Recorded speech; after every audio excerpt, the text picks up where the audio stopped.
అర్జున్ బాబు మీరు వెళ్ళండి, కాపడం నేను పెడతాను. వద్దు కావేరి, భార్యాభర్తలు అన్నాక ఒకళ్ళకి కష్టం వస్తే ఒకళ్ళు చూసుకోవాలి. కాపడం నేను పెడతాను, పర్వాలేదు. అర్జున్ బాబు ఏయ్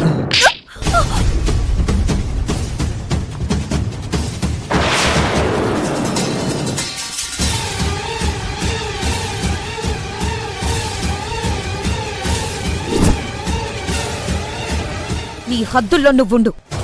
ఆయన నా భర్త. ఆయన చెయ్యి కాలితే నేను చూసుకుంటాను. నువ్వెవరు పట్టుకోవడానికి? Your a servant in my house. Kaveri, నేను నీకు ఇంతకు ముందే చెప్పాను, నా పర్సనల్ పనుల్లో నువ్వు ఇన్వాల్వ్ కావద్దు అని. పరాయి ఆడది భర్త చేయి పట్టుకుంటే భార్యకి బాధ కలగడం సహజం.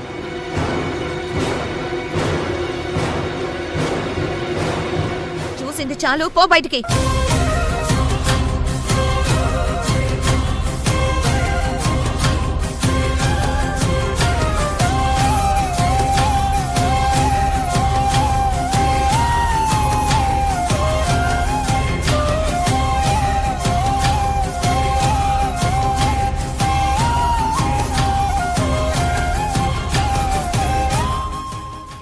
యమజ, నా చెయ్యి కాలిందని తనేదో పొరపాటున పట్టుకుంది, వదిలే.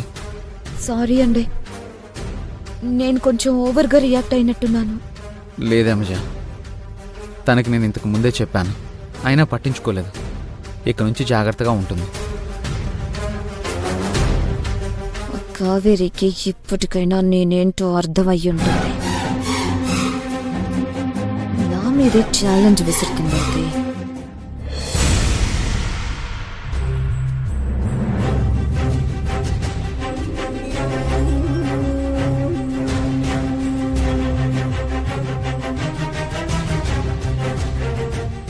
సారీ గంగా, అత్తయ్య అరెస్ట్ అయిన విషయం ఇప్పటికీ నీకు చెప్పకుండా దాస్తున్నాను.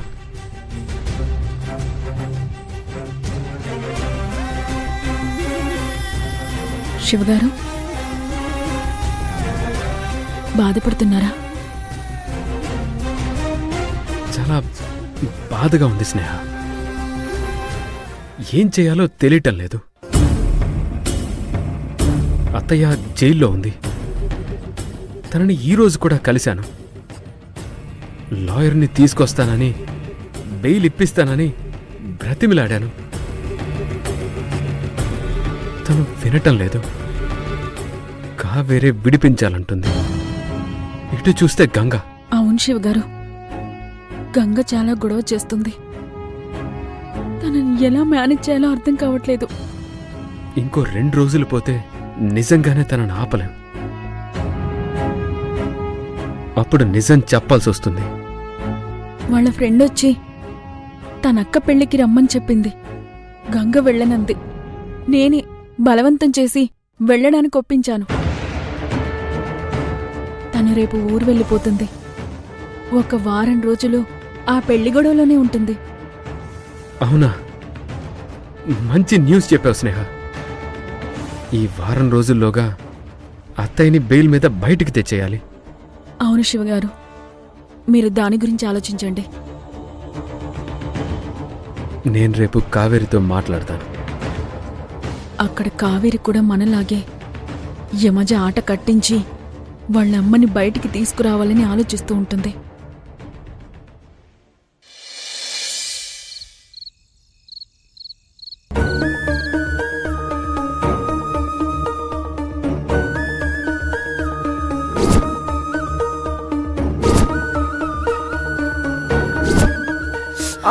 అర్జున్ బాబు ఏయ్ నీ హద్దుల్లో నువ్వుండు. ఆయన నా భర్త. ఆయన చెయ్యి కాలితే నేను చూసుకుంటాను. నువ్వెవరు పట్టుకోవడానికి? నేను నీకు ఇంతకు ముందే చెప్పాను, నా పర్సనల్ పనుల్లో నువ్వు ఇన్వాల్వ్ కావద్దు అని. అర్జున్ బాబు, నన్ను అలా ఎలా అనగలిగారు? యమజ లాంటి ఆడదాని కోసం నన్ను బయటికి పొమ్మంటారా? అబ్బా, నిన్నిలా చూస్తుంటే చాలా ఆనందంగా ఉంది కావేరి. ఈ సీన్ని ఎన్నిసార్లు చూసినా మళ్ళీ మళ్ళీ చూడాలనిపిస్తుంది. అయ్యోయ్యో, చూపులతో బూడిద చేసేద్దాం అనుకుంటున్నావా? అదేం కుదరదు కావేరి. పొరపాటున పూలదండ మెడలో పడితే అదేదో అచీవ్మెంట్లా ఎగిరావు కదా. ఇప్పుడెలా ఉంది? నీకు నిద్ర పట్టకుండా చేశాను చూసావా? మిడిసి పడుకో. నీ ఆట కట్టించే రోజు త్వరలోనే వస్తుంది. అవన్నీ పగటు కలలు కావేరి. పూలదండ వేస్తే బావ నీవాడైపోతాడా? మరిప్పుడు బావే చెప్పాడు కదా మా పర్సనల్ వ్యవహారాల్లో కలుగు చేసుకోవద్దు అని. ఏంటి, నా ఆట కట్టిస్తావా?